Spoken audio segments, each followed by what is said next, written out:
He never thought loneliness could echo this loud.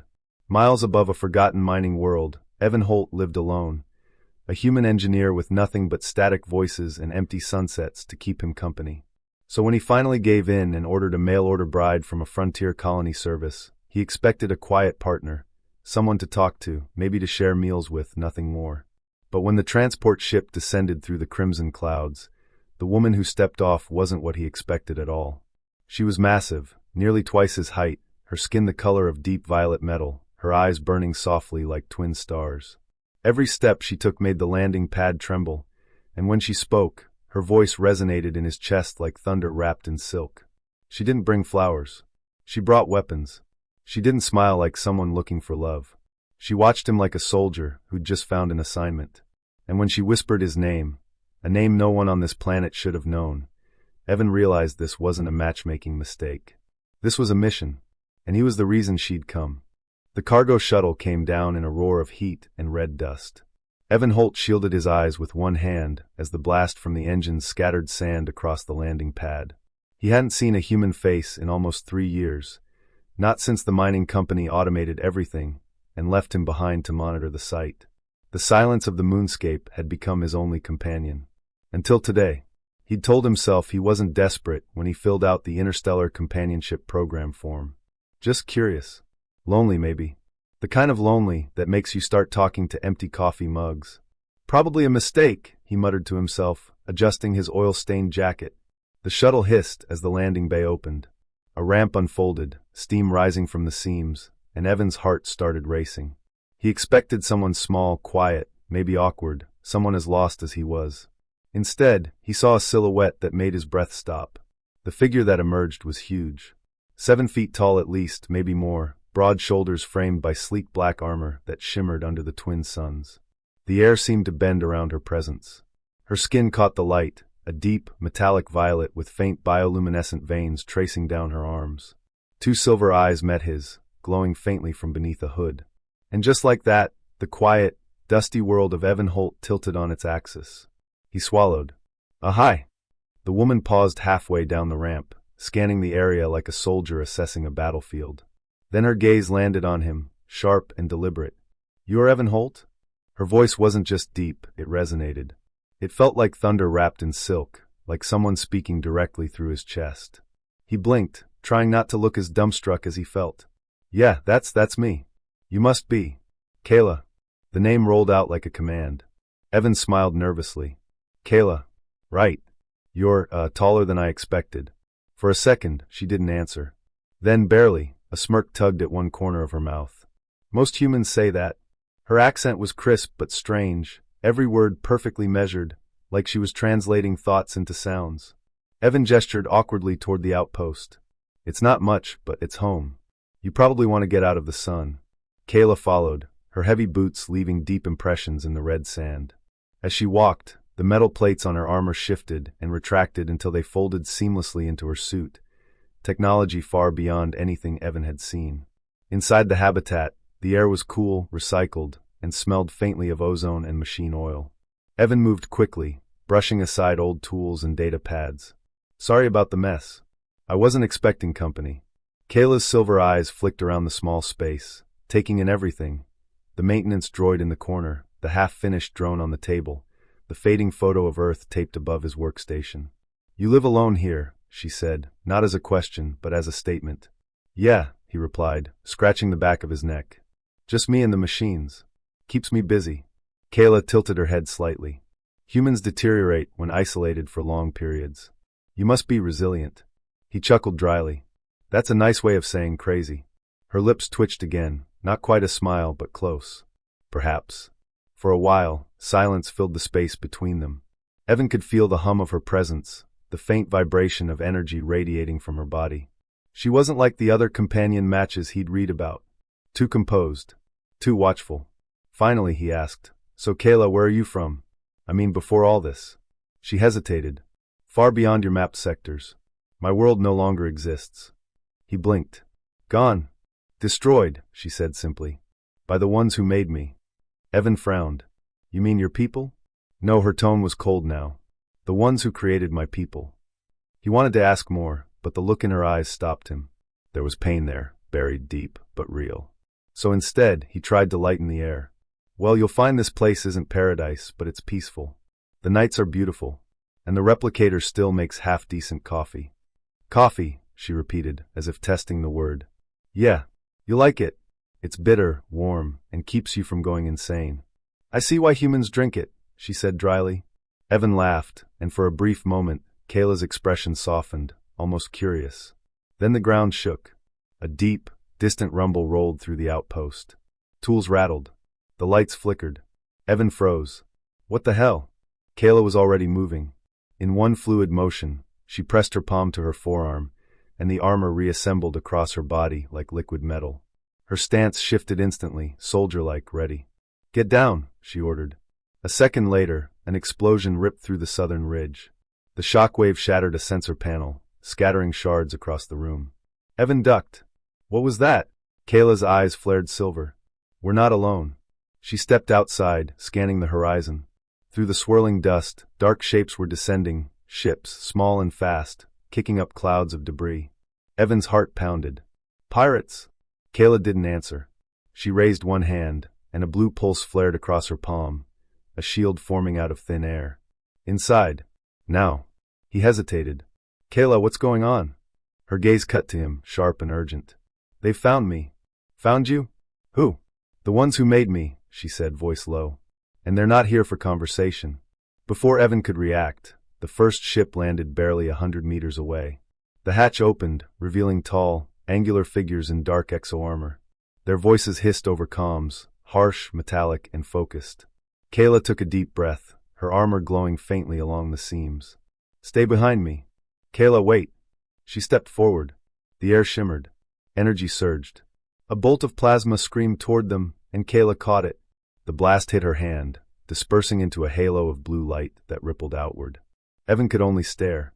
You're not what you ordered, she finished grimly. Her arm transformed, plating shifting, energy cores lighting up beneath her skin. A weapon formed, part of her body, alive and humming.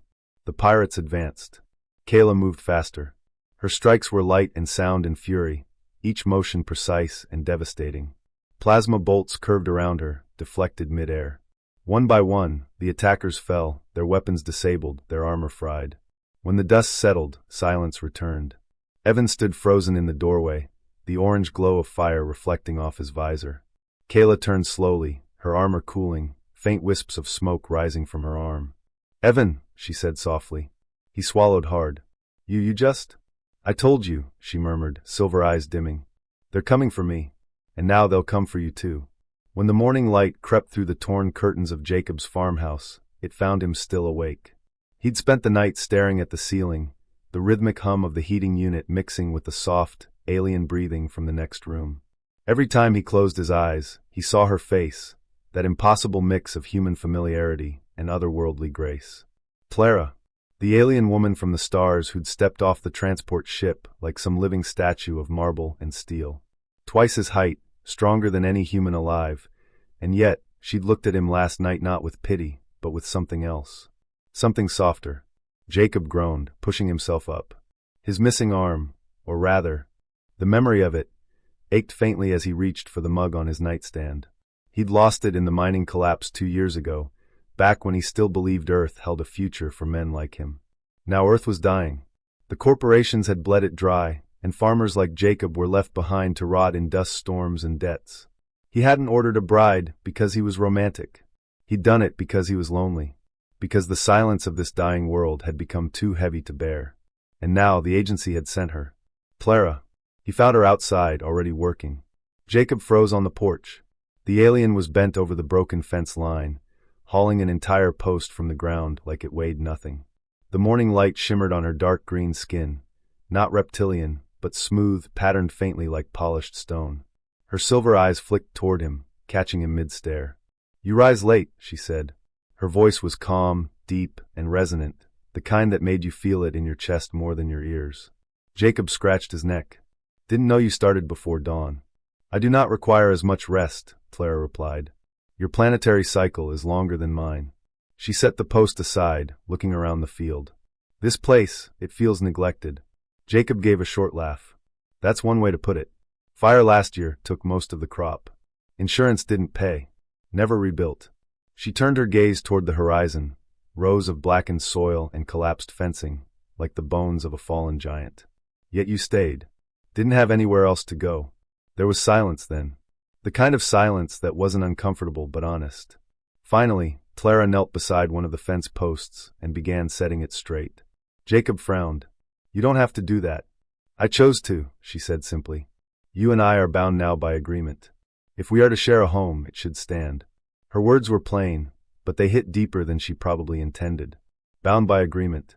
He watched her for a while, her hands, if they could be called that, moving with precision.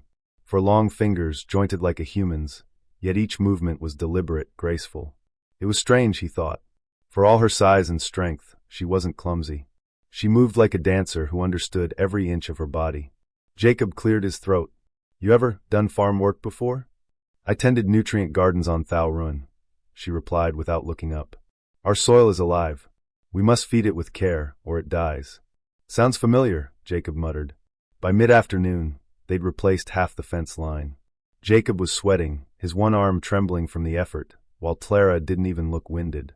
She noticed his exhaustion but didn't comment, not in the way humans did.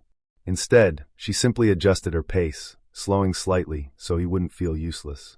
That small gesture, wordless and quiet, said more to him than pity ever could. As the sun dipped low, Clara straightened and looked toward the distant hills. You have many scars, Jacob. He blinked. Scars? Your body tells a story of pain endured.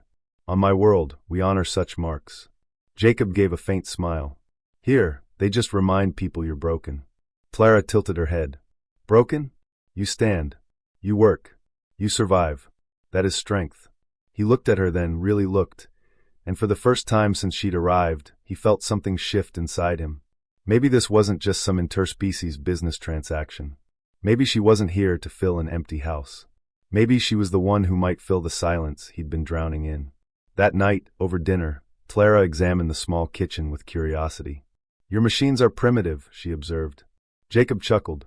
That's polite for junk. She smiled, and that startled him. He hadn't realized until that moment how human that expression looked on her face. Her teeth were sharp, yes, and her eyes gleamed faintly in the dim light, but the warmth behind that smile? That was universal. I find it charming, she said. You humans, you hold on to things long past their usefulness. He smirked. Guess that includes me, huh? She looked at him, unblinking. No. You endure because you refuse to let go. That is not weakness. Jacob didn't have a reply for that. His throat tightened, and he looked away, pretending to focus on his food. Days turned into weeks.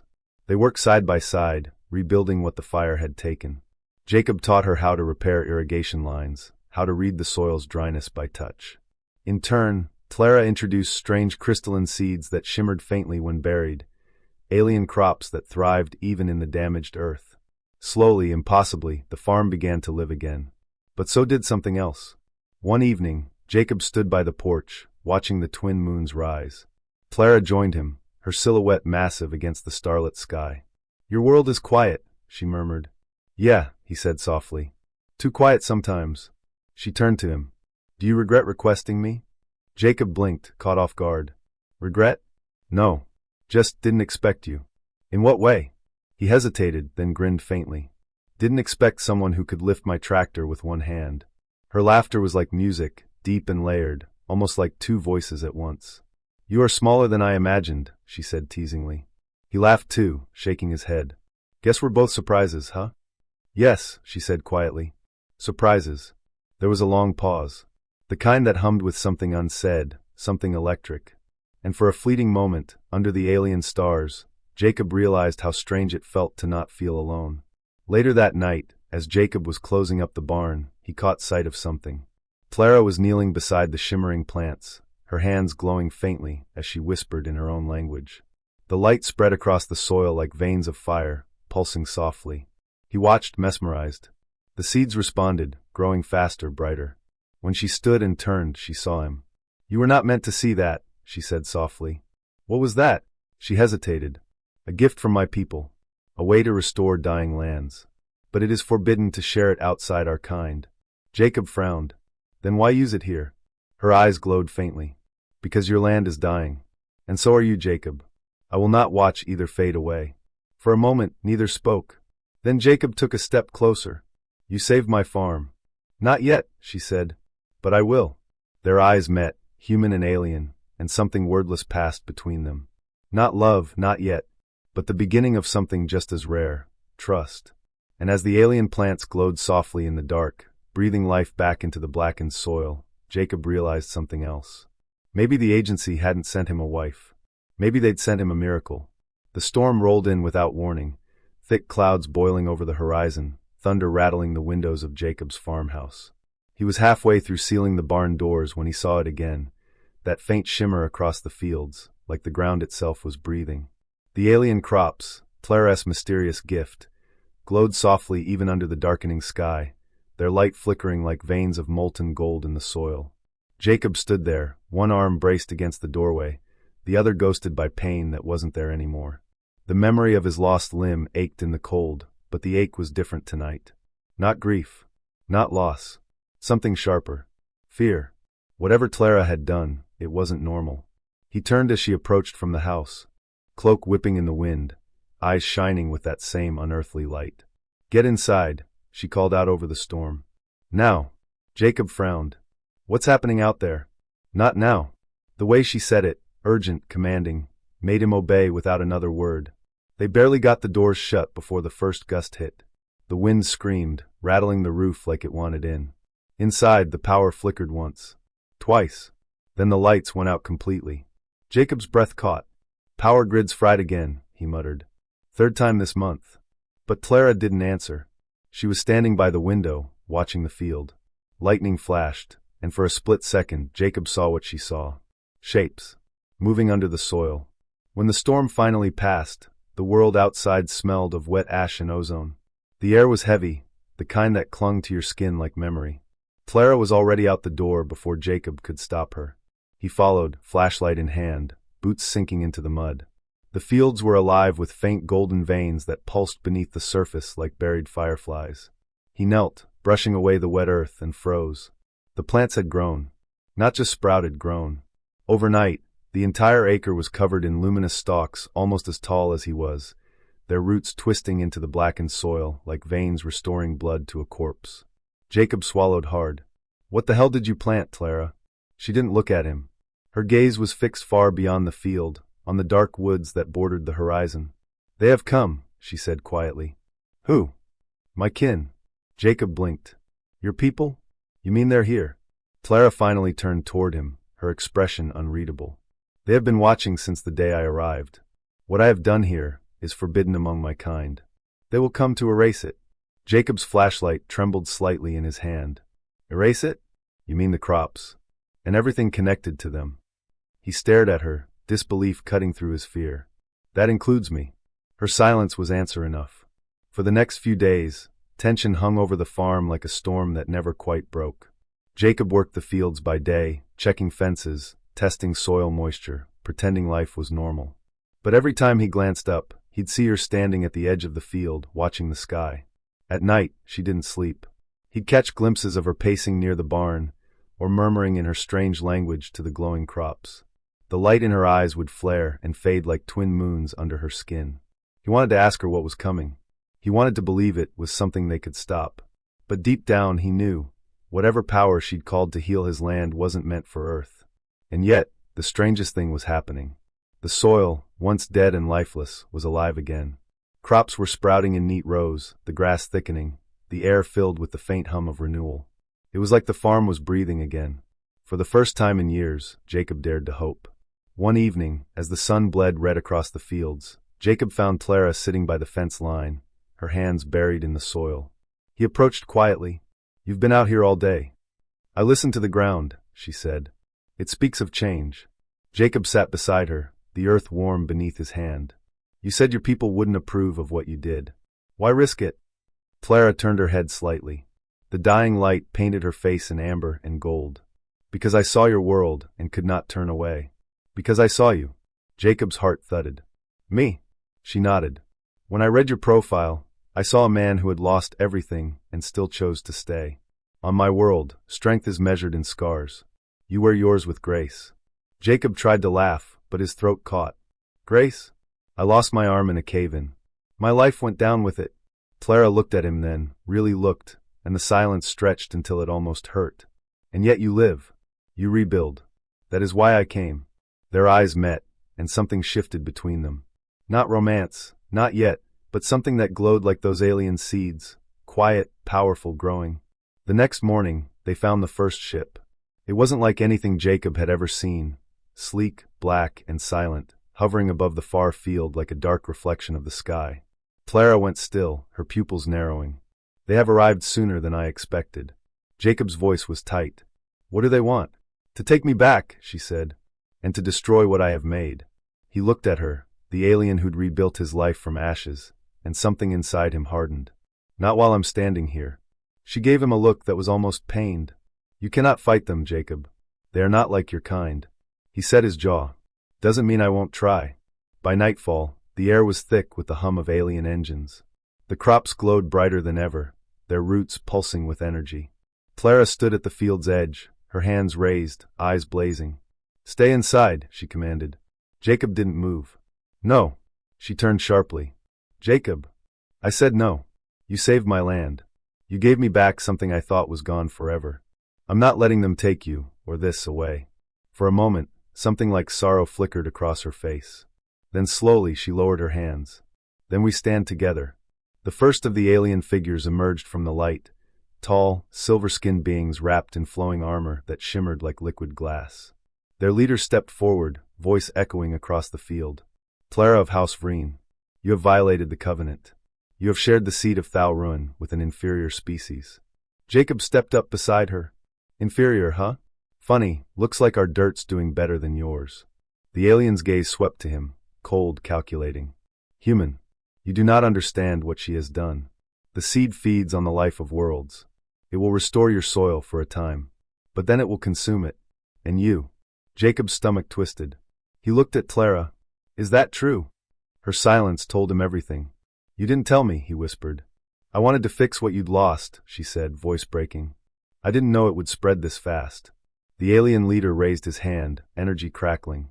We will purify this place. Step aside. Jacob grabbed Clara's wrist, or tried to, his one arm trembling. Don't let them. Clara's eyes blazed. Then we end this together. She thrust her hands into the soil. The ground erupted with light, a cascade of golden energy shooting skyward, wrapping around the alien ship like vines of molten glass. The leader shouted something in their language, but it was too late. The seed had awakened. The entire field pulsed like a living heart. The aliens retreated toward their ship, the light tearing at their armor. Clara's body glowed brighter and brighter, the energy streaming from her veins. Jacob, she cried. Go. He shook his head, shouting over the roar.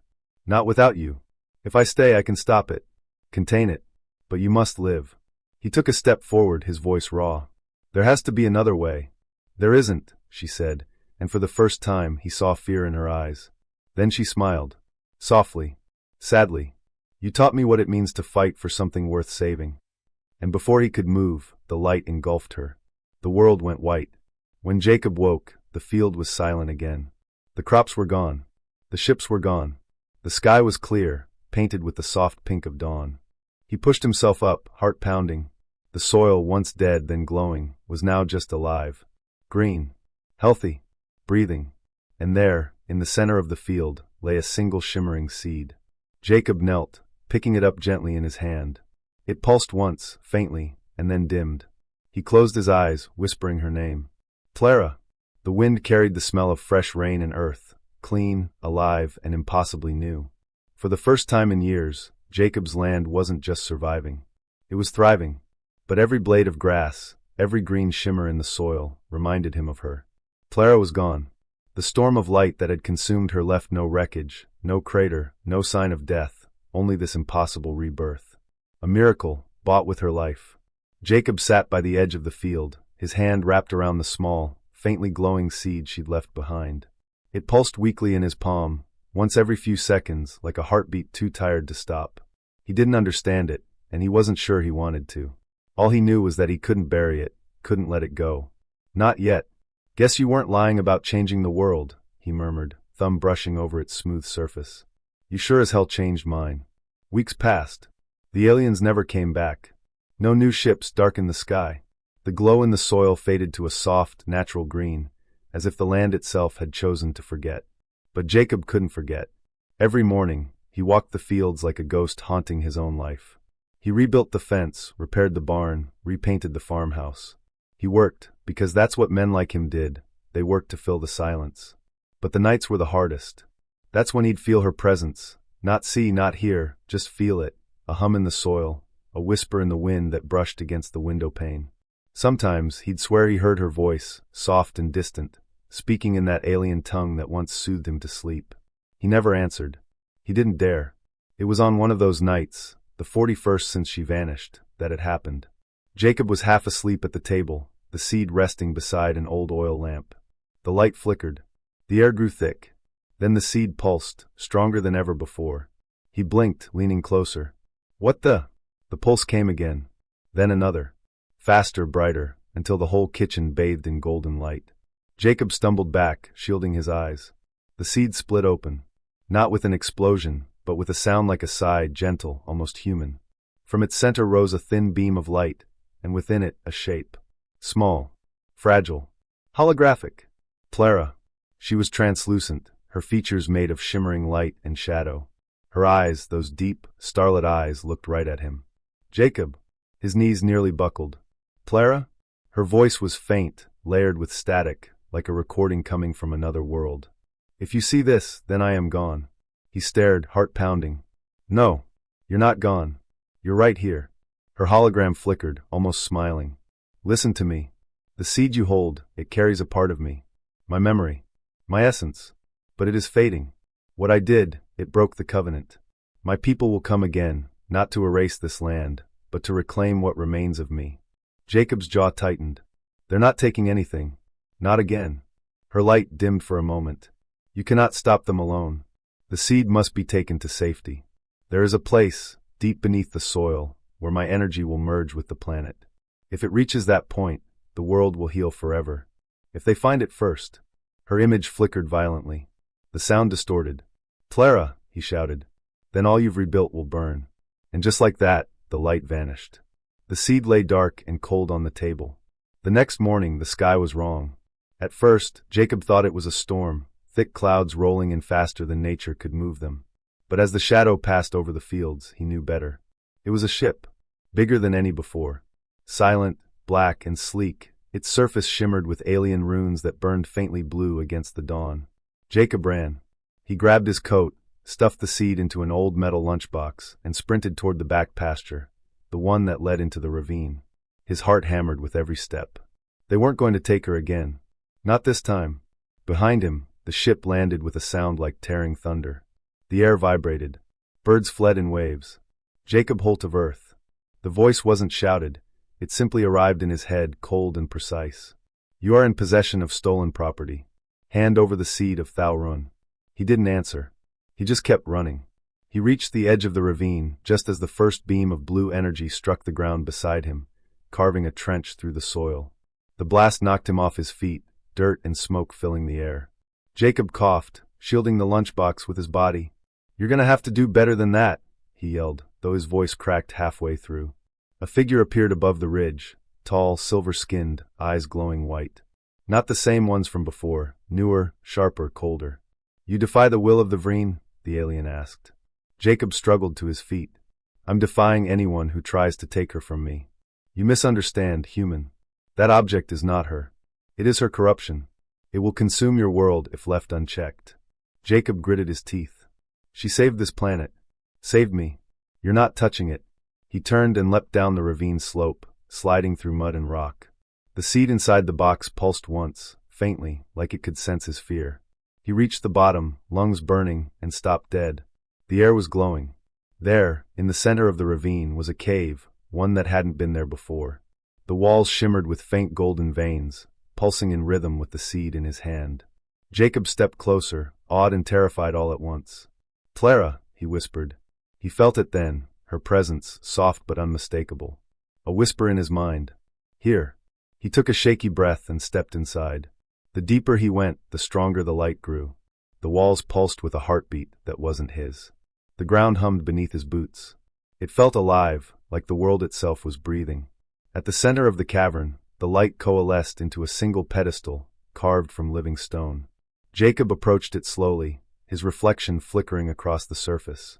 He placed the lunchbox down, opened it. The seed floated up on its own, hovering in the air. And then he heard her voice again, faint but clearer this time. "You found the cradle." Jacob looked around. "You're alive?" "Not alive. Remembered," she said. "This is where I was meant to rest. But I cannot do it alone. My energy must bind to yours." His breath caught. "What does that mean?" Her light swirled around him, warm and soft. "It means if you choose this, you will never leave this place. You will become its guardian." He hesitated. He thought of his farm, the rebuilt fences, the green fields, the quiet mornings he might never see again. Then he thought of her. He nodded. "Do it." The light exploded. The cavern trembled as energy flooded the walls. Jacob fell to his knees, the seed pressing into his chest, burning like liquid fire. But it didn't hurt. It filled him, memories, sounds, visions of alien stars and distant worlds. He saw her face, not as light, not as a ghost, but as she truly was. Smiling. When the light faded, Jacob stood at the center of the glowing chamber. Breathless. His reflection shimmered in the stone, faint lines of gold running beneath his skin, his eyes burning softly blue. He wasn't just human anymore. He was something in between. The ground above rumbled, the alien ship still searching. But the light of the chamber rose upward, spreading through the soil like roots. And as it reached the surface, the world began to bloom again. Far above, the aliens scanned the field, confusion rippling through their ranks. "The seed's energy signature has vanished," one reported. The commander frowned. "Impossible." "It's merged with the planet," another replied. "We cannot extract it." The commander hesitated, then turned toward the ship. "Then let this world be. Its fate is sealed, one way or another."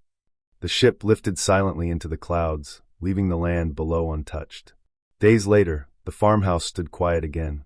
The fields glowed faintly beneath the moonlight, the crops whispering in the wind.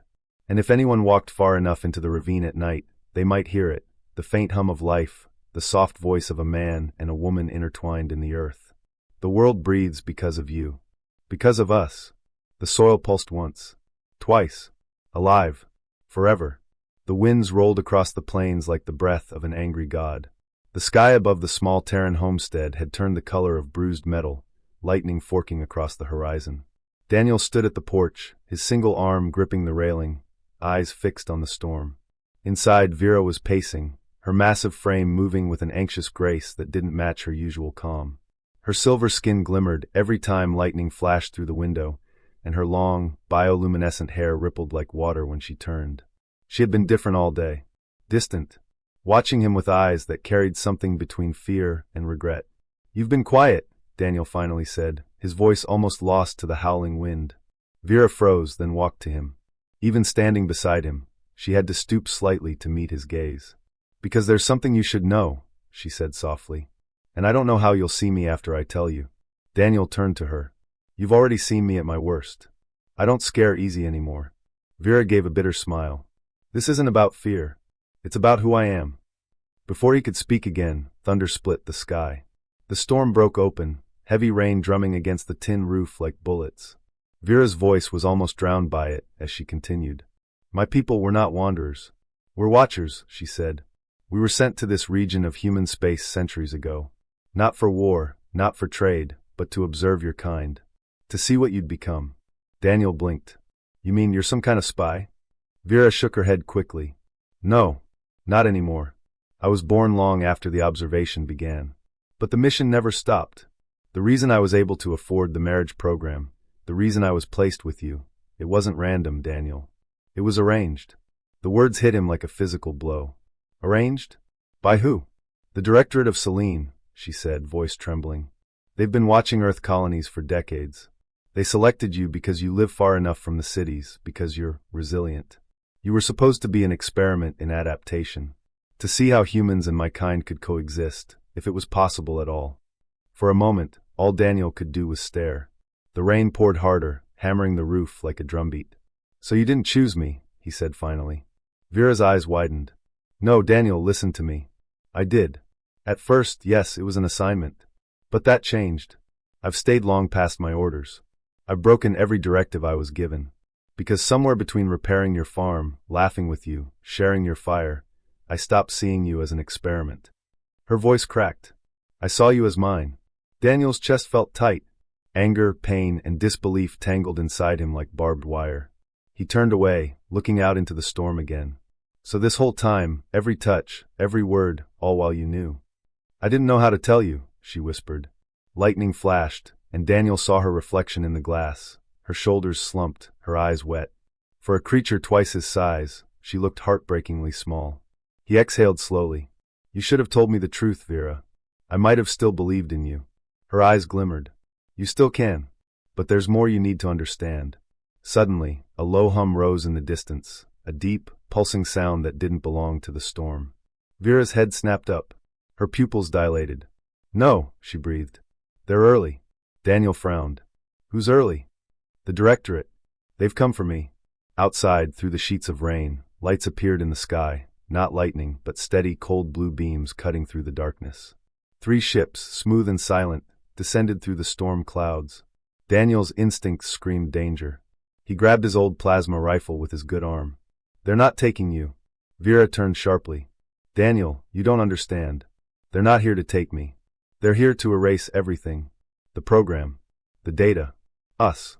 A beam of light swept over the homestead. The air buzzed with energy. Vera moved fast, pushing Daniel down just as a bolt of plasma tore through the porch. The ground exploded, flinging splinters into the rain. Get to the cellar, she shouted. Daniel scrambled to his feet, his shoulder aching. Not without you. Vera's eyes glowed faintly now, a deep, silver fire. I can hold them off. I was trained for this. But if they find you, then we fight together, he cut in. For a heartbeat, their eyes locked. In that moment, neither was human nor alien. Only 2 souls caught in a storm, refusing to be separated. The ground shook again as one of the ships landed just beyond the barn. Dark figures emerged, tall, slender beings with armor that shimmered like water. They moved in eerie synchrony, weapons raised. Vera took a step forward, her body radiating light. You were never supposed to come here, she said under her breath. The first soldier spoke in a language Daniel couldn't understand, but he didn't need to. The tone was clear. A command. Vera of Selene, the soldier said through a translator. You have violated Directive 19. The experiment is terminated. The human is irrelevant. Daniel raised his rifle. Say that again. Before the alien could react, Daniel fired.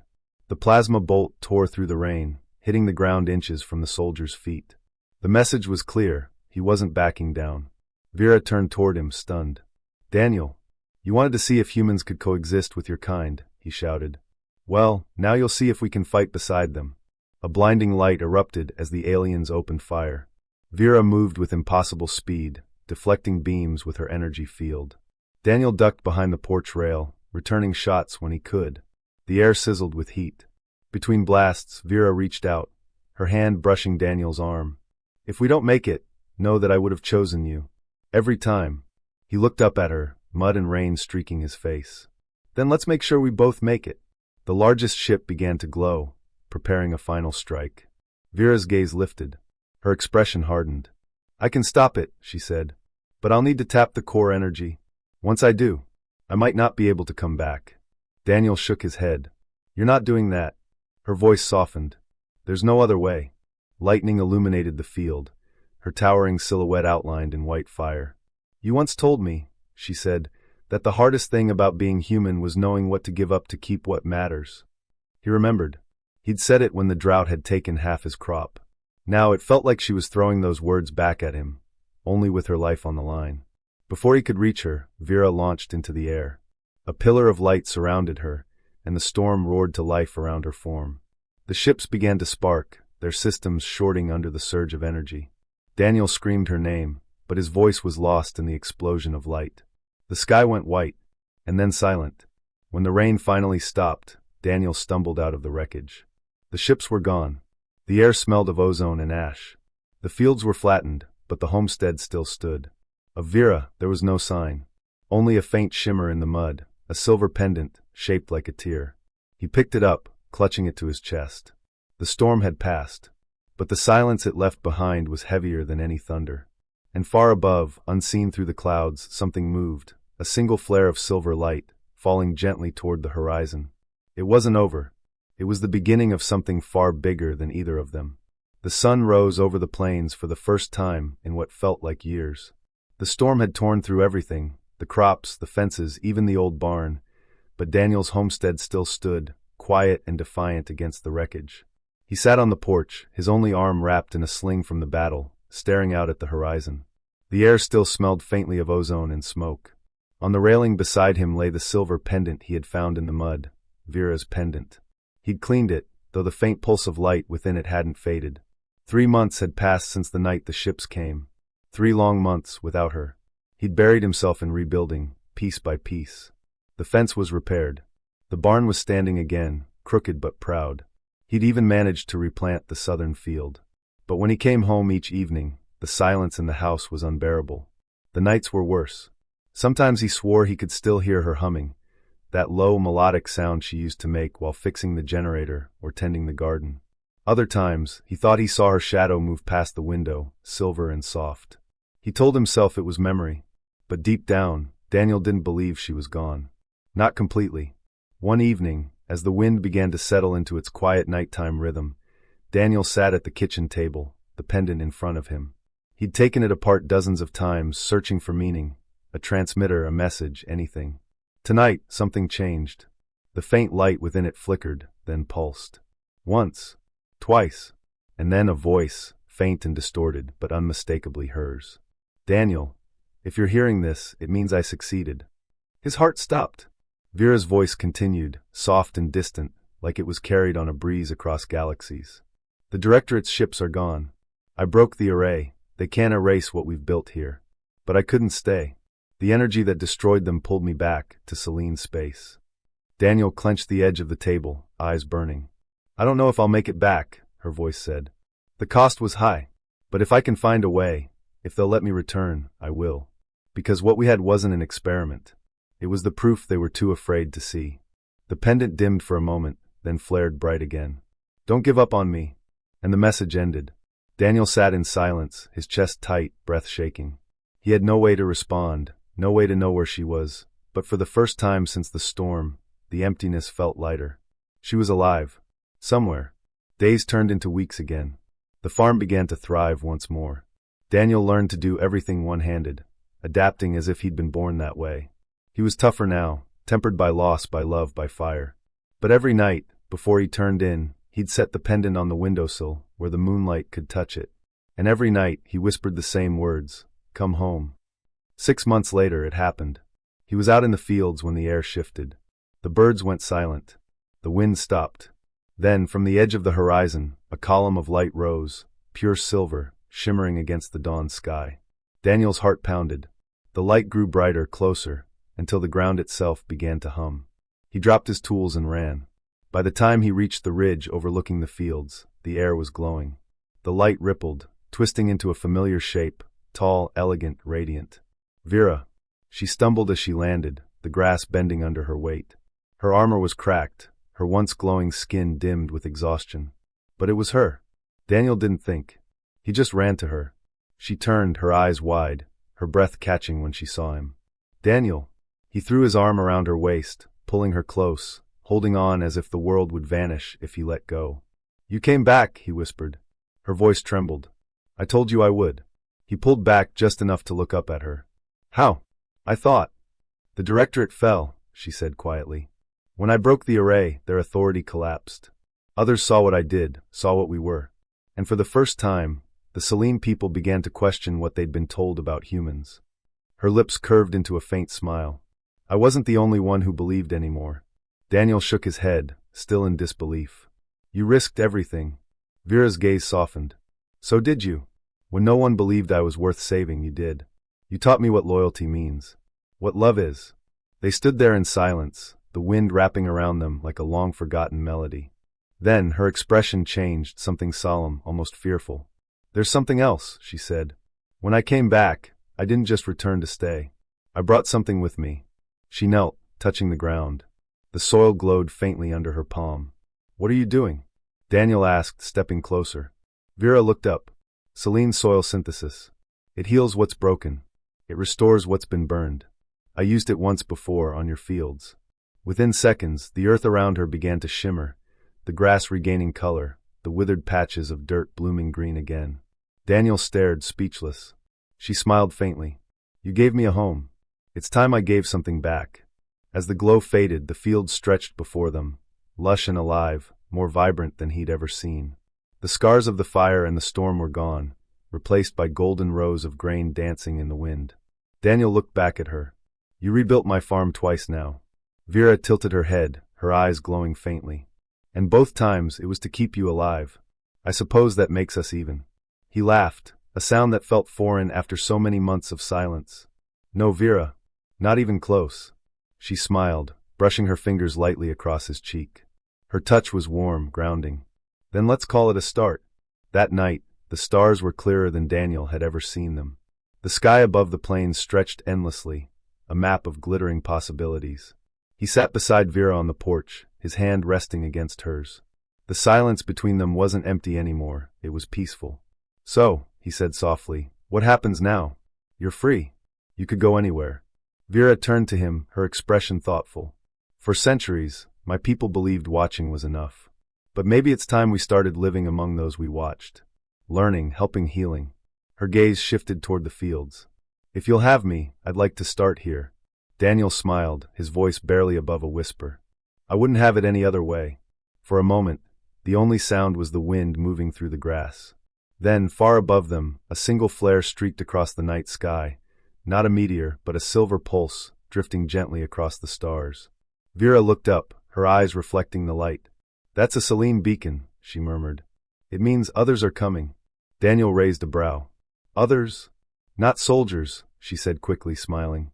Observers. Refugees. People who want to see what I saw, what we built. He chuckled softly. Guess the farm's about to get crowded. She leaned down, her forehead resting against his. Then we'd better start building more fences. They both laughed quietly, the sound mingling with the night air. Above them, the stars seemed to shimmer brighter, no longer watching from afar, but welcoming. And for the first time, Daniel realized something. This wasn't just the story of a lonely human and an alien who defied her orders. It was the story of two worlds finding each other through fire and loss, and choosing to build something new from the ashes. A beginning disguised as an ending. As the night deepened, Daniel looked at her and smiled. Welcome home, Vera. She smiled back, that soft, radiant smile that once lit his broken world. I never really left. And under the quiet, endless sky, the one-armed farmer and his alien bride sat side by side, two souls from different worlds, finally at peace, their love now a legend whispered among stars.